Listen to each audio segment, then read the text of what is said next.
מטה לפני קטיף, עוד שבוע מתחילים.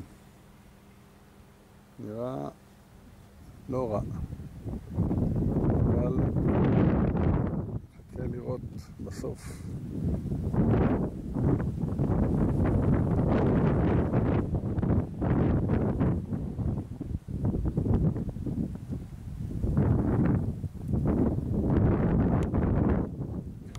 כי שוב פעם, תסתכלי, את תהיה אמן, אם את רואה ככה ששני שליש רימון הוא אדום ויפה, אפשר לסדר אותו יפה בקרטון, ייכנס פנימה.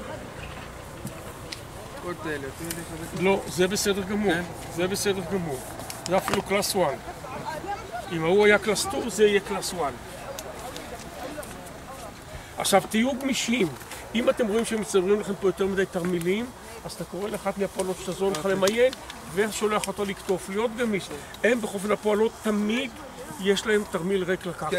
כי זה מה שמעכב אחר כך את הקצב של העבודה. הנה תראי בה, בבקשה. בסדר? בסדר. זהו. זה מתחיל. קטיף הראשון.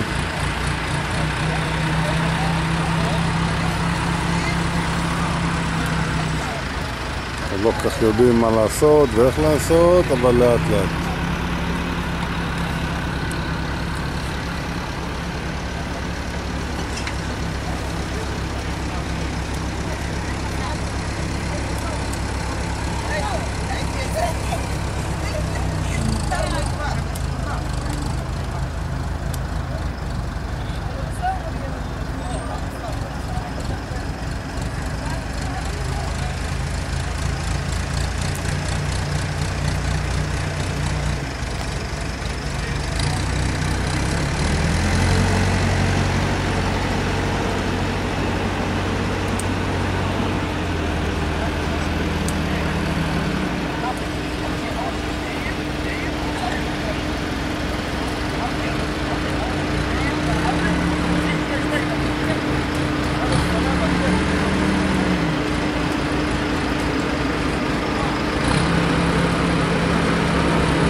קבוצה של אורל.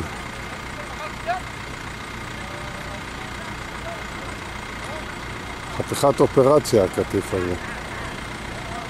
לא פשוט.